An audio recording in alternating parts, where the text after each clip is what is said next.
Mapagpalang araw po mga kalingkod. Ngayon po ay tatalakayin po natin yung sinasabi ng ilan na totoo ba na lahat tayo anak ng Diyos.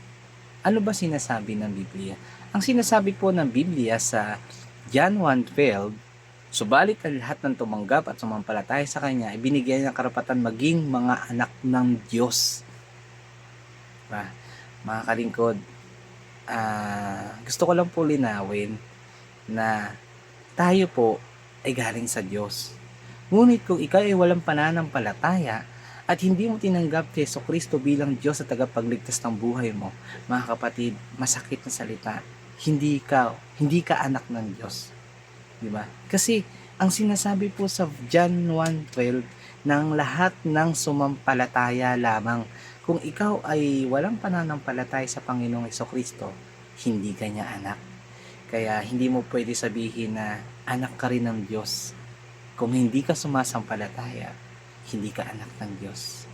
Iba ang may alam sa salita ng Diyos.